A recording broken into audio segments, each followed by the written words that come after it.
আসসালামু আলাইকুম। দৌলতপুর কলেজ দৌলতপুর কুষ্টিয়া কর্তৃক আয়োজিত অনলাইন ক্লাসে তোমাদের সকলকে স্বাগতম। সাথে আছি আমি মোহাম্মদ মিজানুর রহমান, প্রভাষক ব্যাংকিং, দৌলতপুর কলেজ দৌলতপুর কুষ্টিয়া। আজকে আমরা আলোচনা করব এইচএসসি বিএমটি একাদশ শ্রেণী, বিষয় ফিনান্সিয়াল কাস্টমার সার্ভিসেস 1, যার বিষয় কোড হচ্ছে 23218। এখান থেকে আজকে আমরা আলোচনা করব ব্যাংক কী বা ব্যাংক কাকে বলে বা ব্যাংকের সংজ্ঞা, এই বিষয় সম্পর্কে একটু আলোচনা করব। তোমরা জানো যে ব্যাংক একটি ইংরেজি শব্দ, যার আবিধানিক অর্থ হচ্ছে তীর, নদীর পাড়, কিনারা, উপকূল, জমির আইল, কোনো কিছু জমা করিয়ে রাখা, স্তূপ আকারে কোনো কিছু রাখা, এটাই ব্যাংকের আবিধানিক অর্থ। মূলত ব্যাংক একটি আর্থিক কারবারের প্রতিষ্ঠান, যেটি হচ্ছে ধার এবং ঋণের ব্যবসার সাথে জড়িত, অর্থাৎ অর্থ ও ঋণের ব্যবসার সাথে জড়িত। মানুষের যে সকল আয় কিন্তু খরচ হয়ে যায় না, মাস শেষে কিছু না কিছু উদ্বৃত্ত থাকে। এই উদ্বৃত্ত অর্থ যে প্রতিষ্ঠানে জমা রাখা হয় সেটা হচ্ছে ব্যাংক। যে কোনো প্রতিষ্ঠানকেই কিন্তু ব্যাংক বলা যাবে না। ব্যাংক হচ্ছে সেই প্রতিষ্ঠান যে প্রতিষ্ঠানে নিজস্ব অর্থের আর্থিক নিরাপত্তা থাকে, সুবিধাজনকভাবে লেনদেন করা যায় এবং প্রয়োজনে ঋণ সুবিধা পাওয়া যায়, তাকে ব্যাংক বলে। চলো আমরা একটু ব্যাংকের সংজ্ঞাটা লিখে নিই।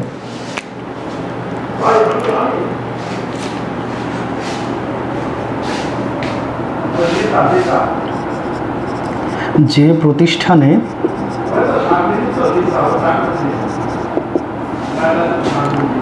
প্রতিষ্ঠানে নিজস্ব অর্থের নিরাপত্তা সহ সুবিধাজনকভাবে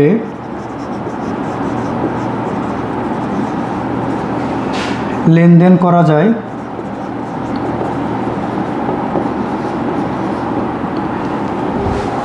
এবং প্রয়োজনে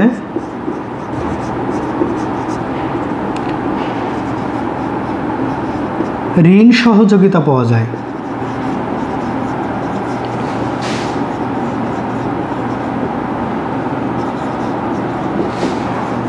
তাকে ব্যাংক বলে।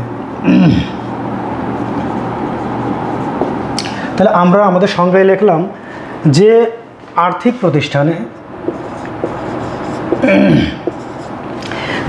প্রতিষ্ঠানে নিজস্ব অর্থের নিরাপত্তা সহ সুবিধাজনকভাবে লেনদেন করা যায় এবং প্রয়োজনে ঋণ সহযোগিতা পাওয়া যায়, তাকে ব্যাংক বলে।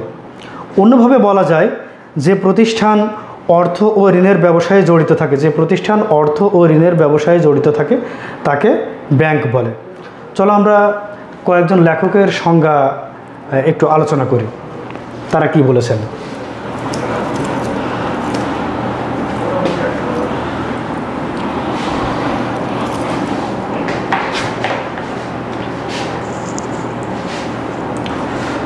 অধ্যাপক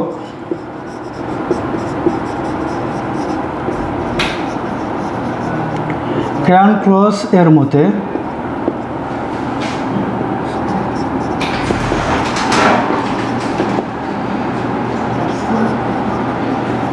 ব্যাংক একটি আর্থিক মধ্যস্থ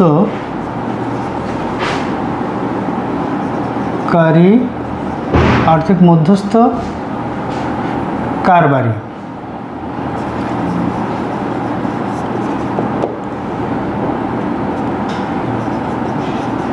ধার ও ঋণের ব্যবসায়ী।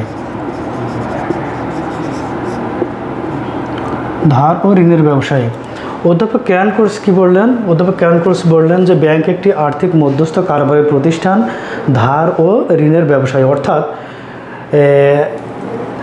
এখান থেকে গ্রাহকদের অর্থ বিভিন্ন হিসাবের মাধ্যমে আমানত হিসেবে সংগ্রহকৃত অর্থের তহবিল গঠন করে সেই তহবিল আবার প্রয়োজনে জনগণের মধ্যে সুদের বিনিময়ে সেটা আবার বিতরণ করে। বিতরণটাই হচ্ছে ঋণ।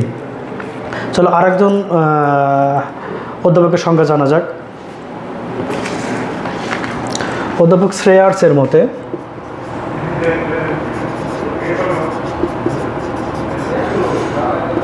অধ্যাপক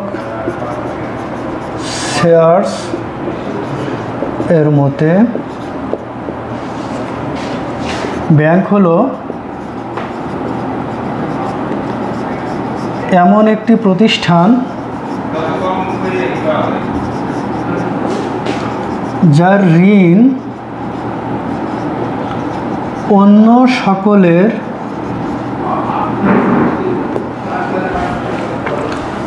পারস্পরিক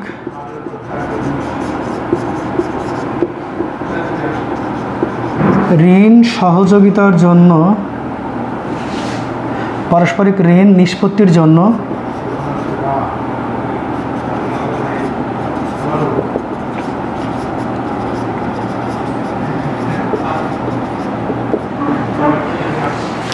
অধ্যাপক শ্রেয়ার্স বললেন যে ব্যাংক হচ্ছে এমন একটি আর্থিক প্রতিষ্ঠান বা এমন একটি প্রতিষ্ঠান যার ঋণ অন্য সকলের পারস্পরিক ঋণ সহযোগিতার জন্য ব্যবহৃত হয়। অর্থাৎ মানুষ তো তখনই ব্যাংকের দ্বারস্থ হয় যখন তার অর্থ জমা রাখার দরকার হয় এবং সেই সাথে কি দরকার হয়, সেই সাথে যখন তার অর্থের প্রয়োজন হয় তখন সে বিভিন্ন ডকুমেন্টের মাধ্যমে ব্যাংক থেকে ঋণ গ্রহণ করে। সেটাই বলছে যে পারস্পরিক ঋণ নিষ্পত্তির জন্য ব্যবহৃত হয়।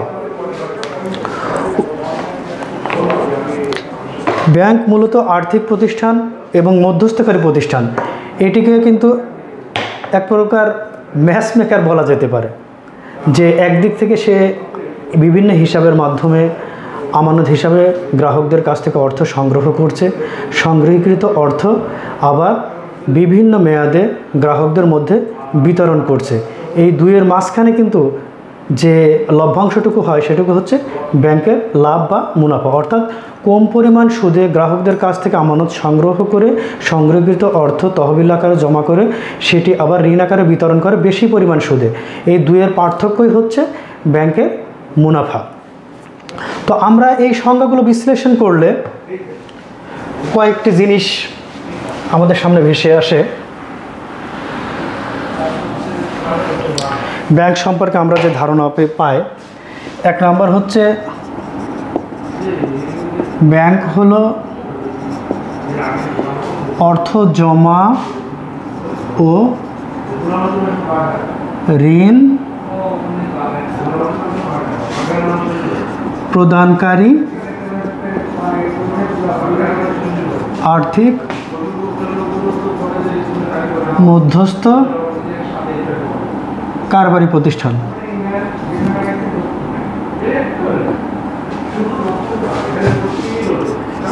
কারবারি প্রতিষ্ঠান। 2 নম্বর, এটি কি করে? জনগণের অর্থ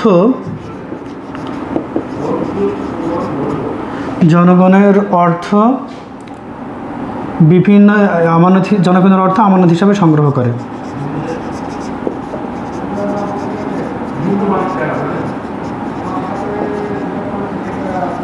জনগণের অর্থ আমানত হিসাবে সংগ্রহ করে। তারপরে কি করে? সুদের বিনিময়ে জনগণকে শর্ত সাপেক্ষে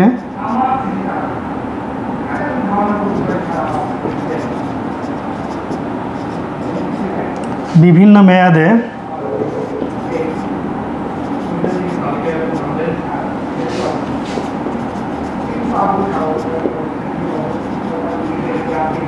ঋণ সুবিধা প্রদান করে।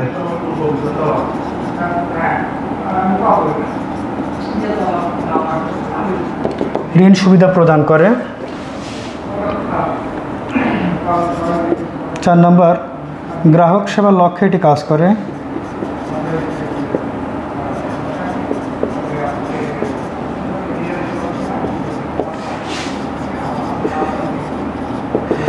কাজ করে। 5 নম্বর, প্রতিষ্ঠানটি সততা ও বিশ্বস্ততার প্রতীক হয়ে ওঠে।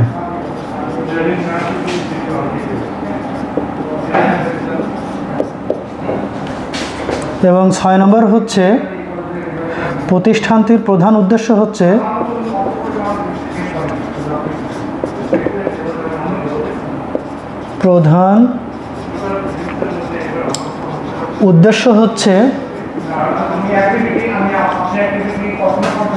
মুনাফা অর্জন করা। তাহলে উপরোক্ত সংজ্ঞাগুলো আলোচনা করে উপরোক্ত সংজ্ঞাগুলোর আলোকে আমরা ব্যাংকের কিছু বৈশিষ্ট্য উপস্থাপন করলাম। 1 নম্বর হচ্ছে ব্যাংক হলো অর্থ জমা ও ঋণ প্রদানকারী আর্থিক মধ্যস্থ কারবারি প্রতিষ্ঠান। 2 নম্বর হচ্ছে জনগণের অর্থ আমানত হিসাবে সংগ্রহ করে, সংরক্ষিত অর্থ তহবিল আকারে তহবিল গঠন করে। সুদের বিনিময়ে জনগণকে শর্ত সাপেক্ষে বিভিন্ন মেয়াদে ঋণ সুবিধা প্রদান করে থাকে। গ্রাহক সেবার লক্ষ্যে এটি কাজ করে। প্রতিষ্ঠানটি সততা ও বিশ্বস্ততার প্রতীক হয়ে ওঠে। প্রতিষ্ঠানটির প্রধান উদ্দেশ্য হচ্ছে মুনাফা অর্জন করা। এখন ব্যাংক এমন একটা মাধ্যম যেটা জনগণের কাছে সততা এবং বিশ্বস্ততার একটি প্রতীক হয়ে ওঠে, কারণ জনগণের অর্থ আস্থা ও বিশ্বস্ততার সাথে জমা করে, অর্থাৎ আমানত হিসাবে গ্রহণ করে। সেই গ্রহণকৃত আমানতের উপরে আবার ইন্টারেস্ট প্রদান করে। অপরদিকে জনগণকে প্রয়োজনে শর্ত সাপেক্ষে বিভিন্ন মেয়াদি, অর্থাৎ স্বল্প মেয়াদি, মধ্যমেয়াদী এবং দীর্ঘমেয়াদী ঋণ প্রদান করে। সেখান থেকে কিছু বেশি পরিমাণ সুদ আদায় করে। এইটাই হচ্ছে ব্যাংকের লাভ বা মুনাফা। আমরা ব্যাংকের সংজ্ঞাগুলো বিশ্লেষণ করে সর্বশেষ বলতে পারি যে ব্যাংক হলো এমন একটি আর্থিক প্রতিষ্ঠান যার উদ্দেশ্য হচ্ছে মুনাফা অর্জনের মাধ্যমে বা মুনাফা অর্জনের জন্য জনগণের কাছ থেকে অর্থ আদায় করা এবং অপরকে বা জনগণকে আবার শর্ত সাপেক্ষে বেশি পরিমাণ সুদে ঋণ হিসাবে প্রদান করা। ব্যাংক কিছু কাজ করে থাকে। ব্যাংক একটা হচ্ছে আমানত গ্রহণ করে থাকে, ঋণ প্রদান করে থাকে, বিনিময়ের মাধ্যম সৃষ্টি করে, অর্থ স্থানান্তর করে, ব্যবসা বাণিজ্যে সহায়তা করে, কৃষি ও শিল্পের উন্নয়ন ঘটায়, মূলধন গঠন করে, ঋণ আমানত সৃষ্টি করে, বিনিময়ে বিল বাট্টাকরণ করে ইত্যাদি কাজ করে থাকে। সর্বশেষ আমরা বলতে পারি যে প্রতিষ্ঠান অর্থ এবং অর্থের ব্যবসায়ের সাথে নিবিড়ভাবে সম্পর্কযুক্ত তাকে ব্যাংক বলে। আজকের মতো এখানেই শেষ করছি।